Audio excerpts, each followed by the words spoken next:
This is a list of things that I can't stand when I see people making lists on the internet. Number 4, when the list goes out of order. Just go top to bottom or bottom to top. We don't need you jumping around more than a cracked out kangaroo jack. In fact, it kind of defeats the whole purpose of making a list in the first place. Number 6, when they move locations for every single new point that they make. I mean, come on, man, are we making a list here or are you gonna give me a house tour? I'm trying to see if I agree with you. I do not care what the inside of your shower looks like. Number 5, when they have to hold a script. I mean, are we being for real right now? You need your script in the video. You wrote down 2 sentences for a 10-second segment and you couldn't memorize those lines? I mean, it's just lazy at this point. You're just lazy. Number 3, when they get to one specific point and it just incessantly drones on and on. Like, look, my guy, we get it, okay? You thought that this was the most important point, but you're not gonna put it up higher because you know that you'll get flamed in the comments section if you do. So instead, you're just gonna stick it in the middle because you can't stand on a conviction and wait for everyone else to agree with you after you continue to talk about it for over half the video and just keep droning on and on and. Number 2, when they don't finish the list. It is the most low effort engagement bait on the planet. All they're doing is trying to get people to comment the same thing over and over again. Oh, where's number 1? What happened in number 1?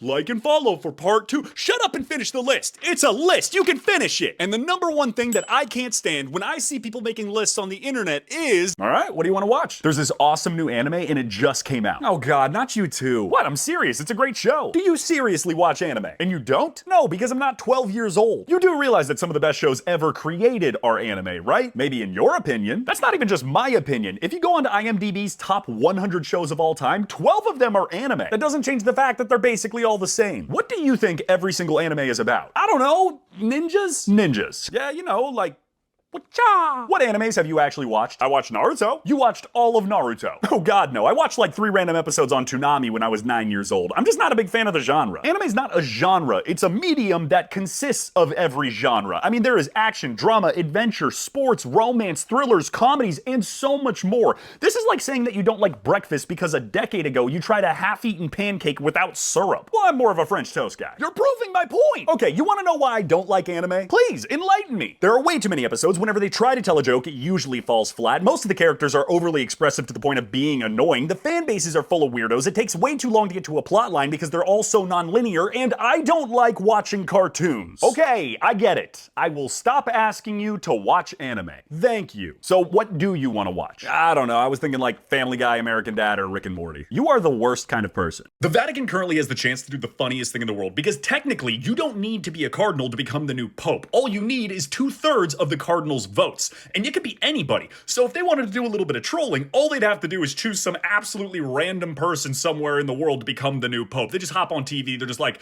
we've decided on the new pope, the white smoke has risen, we're going with Gregory Stanfield from Oklahoma. Meanwhile, Gregory's just at home like, hey yo, what the fuck? Mom, this isn't a joke. Turn on the TV. I don't know what's going on. The caller ID says the Vatican. I don't know of many other Vaticans. I'm not gonna pick it up. I'm not picking it up. No, and I'm telling you, for the last time, I am agnostic and I do not know how to speak Italian. All right, Disney, time to make a new movie. Oh boy, I'm excited. Really? Because the last 5 years have been pretty awful for you guys, so you kind of need to lock in here. I know we've been on a bit of a downswing lately, but let me tell you, we've been cooking up something that I think is just gonna blow you away. All right, well, I'm interested to hear what you got, so let me have it. All right, so I'm thinking we take a beloved classic of ours. Oh no. I'm talking about something that everybody loves, like Lilo and Stitch. Please stop. A beautiful original that focuses on family values and showcasing an incredible culture. I'm begging you, we make a live-action adaptation. Don't do it. And we it all up. What's wrong with you? We make the bad guys the good guys, the good guys the bad guys. We disregard everything that people love about the original and we turn it into propaganda. Why are you doing this? What do you mean? Literally no one is asking for this. I thought you guys liked live action. We don't mind it, but if you're going to make a live action remake, then at the very least, make it a faithful adaptation. Okay, I think I hear what you're saying. Thank you. We need to rewrite the script. It's like you're choosing not to listen. Then after Lilo and Stitch, we'll make a live action Finding Nemo, and then a live action Monsters Inc., and then a live action Pirates of the Caribbean. Pirates of the Caribbean's already live action. Then we'll make it animated. Oh my God. Okay, why don't you guys just write an original movie? Because the mouse likes his money, and that costs a lot. And we figured out years ago, it's actually cheaper just to rip ourselves off as long as idiots like you keep paying for it.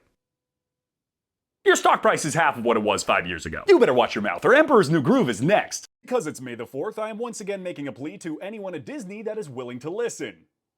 Please, God, give me any piece of entertainment that has to do with Darth Nihilus. It could be a trilogy, a TV show, a one-off movie. I don't even care at this point. Just give it to me and please make it rated R. For anyone that doesn't know, Darth Nihilus is an old Sith Lord that is the definition of too angry to die. So he just force ghosted himself onto his mask because he didn't want to pass away and then proceeded to eat a planet. And you know what he did after he ate that planet? He ate more planets! As a Star Wars fan, nothing makes me more annoyed than the fact that there are thousands of years of fleshed out canon lore with some of the best storylines and craziest characters ever created for fiction, but we don't want to explore that. We can't seem to get away from the same 10 main characters, 12 main planets, and 100-year timeline. Like, I want to go explore the galaxy that's far, far away, not Tatooine for the 16th time. Star Wars fans would foam at the mouth if you gave us anything to do with Darth Plagueis. And look, I don't know about everybody else, I'm just a little sick of the same storyline of like, oh, I forgot how to use the Force or I don't know how to. JK, let's go beat the bad guys. Like, we've been doing the same thing for 40 years now. Can we please switch it up just a little? You call me crazy, but after all the Star Wars and Marvel we've gotten for the past 2 decades, I'm getting a little sick of seeing the good guys always win, especially when it's in a galaxy where the good guys notoriously do not always win. I just want to see a couple Sith Lords cause havoc across the galaxy for just a bit, just a little bit. Or at the very minimum, can we get a Knights of the Old Republic remake? I feel like that's not asking much. Dude, I hate looking for jobs. Yeah, I know what you mean. I mean, I've sent out over 100 resumes and I still haven't heard back from a single company yet. Yeah, that's why I just started doing crime. I mean, they could at least send an email saying that I didn't get the... Wait, what? Oh yeah, I stopped looking for a job and now I just do 1 crime a day. And let me tell you, brother, I am living better than I've ever been. Dude, you can't just do crime. Yeah, you can. It's actually like really easy. Why are you committing crimes? Well, you know what they say. Crime pays. No, the saying is crime doesn't pay. Wait, really? Yes. Well, that's stupid because it definitely pays. No, it doesn't. Yeah, it does. It pays like really well. Name 1 crime that pays. Check fraud. That's on me for setting the bar too low. Okay, so you're telling me that you just commit check fraud daily. No, that'd just be silly. Oh, thank God. Check fraud is the first Tuesday of every month, but I like to have my hands in multiple industries. I'm somewhat of a multifaceted entrepreneur, so think of like a criminal Bernie Madoff. Bernie Madoff was a criminal. Exactly. Okay, at the risk of becoming complicit, what other crimes are you doing? Theft, larceny, GTA, embezzlement, insider trading, insurance fraud, counterfeiting, smuggling, arson, and I jaywalked 3 times on the way over here, but that's just more for the love of the game. Wait a minute, arson doesn't pay. Maybe not the way that you do arson, but trust me, brother, I'm getting paid. Aren't you worried about getting caught? Not really, because the whole reason I do crime is so I can have my bills paid, my stomach full, and a place to sleep. And if I get caught, I'm gonna get all that anyways. I mean, that's just a disturbingly good point. On top of that, if you make enough money before you get caught, you can actually pay your way out of getting caught with the money that you made from doing the crime. That feels unethical. You know what is unethical? Fake postings, ghost jobs, and needing 10 years of experience for an entry-level position that starts at $15 an hour. Now, are you gonna keep submitting resumes, or can we go do some crime?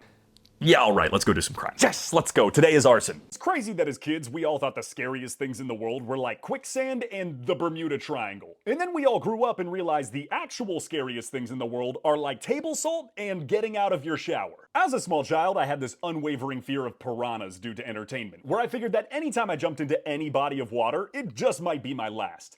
In my 26 years of existence, I have never once even seen a piranha. But do you know what I have seen?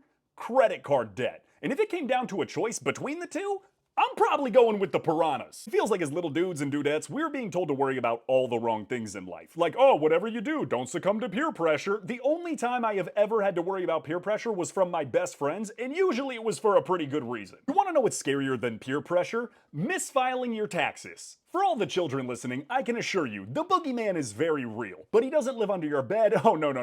His name is Thomas, and he wears a 2-piece special from the Men's Warehouse and works at the Internal Revenue Service. Every single show I watched as a kid had a plot point where one of the characters gets hit on the head and has amnesia. Has anyone ever even met somebody that has amnesia? Because I haven't, but you know what I have met? Plenty of people who didn't properly prepare for retirement and have to work as Walmart greeters until they're 78. Now that is the definition of terrifying. I think as a society, we just need to start being more realistic with kids and what they need to worry about. Like, there's a very good chance that you'll never have to concern yourself with erupting volcanoes or lava. But a 27% APR on a Dodge Challenger? That should terrify you. We here at Duolingo are going to be an AI-first company. What does that even mean? We're going to replace all of our contractors with AI so that we can create new courses. And why would you do that? So that we can create the courses faster. And it will increase our productivity. And We're gonna save so much money. There it is. Well, every other company's using AI. Why does it matter if we do? Because other companies are using AI to help with things like online shopping, whereas you guys are trying to teach languages, which are incredibly complex and ever-changing subjects, and are also highly dependent on nuances like grammar, pronunciation, and dialect. Well, AI language models have come a long way. I mean, it's basically like talking to a native speaker. It's not even close. In fact, AI is still notoriously bad with tonal languages like Mandarin, Thai, or Vietnamese, where a single word can essentially mean 6 different things just depending on the inflection that you put on it. It's even worse with languages that utilize polysynthetics like German, Russian, or Native American languages, where one word can function as an entire complex sentence. Okay, so maybe AI isn't as good as talking to a native speaker, but it's still pretty good. Yeah, but you want me to pay you, and I am not gonna pay you to be pretty good. I will pay you to be 100% correct and teach me in a way that I can retain. If I want pretty good, I can go to YouTube, Google Translate, or ChatGPT, all for free. You guys are just mad that we off the owl. No, we're not. We're mad at the fact that you guys turned out to be nothing more than another crappy company that's going to utilize AI to make your product worse and more expensive while pretending it's for any reason other than your checkbook. I hate you. I hate you too. You're a moron. And you're an idiot. Cheerio, lads. Just wanted to pop by and say I genuinely believe that 100 Brits could best 100 Americans in a duel of fisticuffs.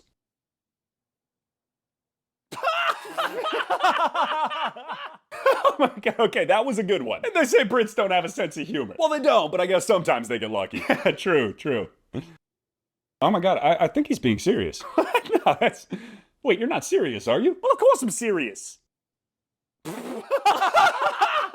Alright then, what's so funny? We already did this 250 years ago, and you had the upper hand and still lost. I mean, our entire country is founded on the idea of beating the out of you. Well, that was 250 years ago. I'm talking about today. Have you even seen America today? We're not exactly the gleaming hope of mental stability. I do not think you want to touch this powder keg. Well, that's stupid. You think we wouldn't even have a chance? We're not saying that you wouldn't have a chance as much as we're saying it's not even a question. I mean, he's right. I genuinely believe that 50 well-organized Waffle House employees could take over your country in a matter of weeks. You're lying. Tell you what, we'll only send 40 guys, and you get to pick them, but they have to be from the panhandle of Florida. You're giving them 40? I was gonna say like 25 guys from O-Block. Okay, I see where you're going with this. Any D1 college football defensive line, dealer's choice. 12 Samoans, and you get to choose which island they come from. 8 lifers out of San Quentin. Scratch everything we've said so far. We're only sending 2 guys. It's gonna be John Jones and Brian Shaw. You lads are insufferable. How do you plan to fight us if you don't even like each other? Because you don't understand that there are only 2 rules when it comes to dealing with Americans. Number 1, and most important, do not be the reason that we start to get along. It is not gonna end well for you. And number 2, there's a 50-50 shot that any American you meet is unmedicated, armed, and looking for a reason to prove both. All right, men, there's 100 of us and only 1 silverback gorilla.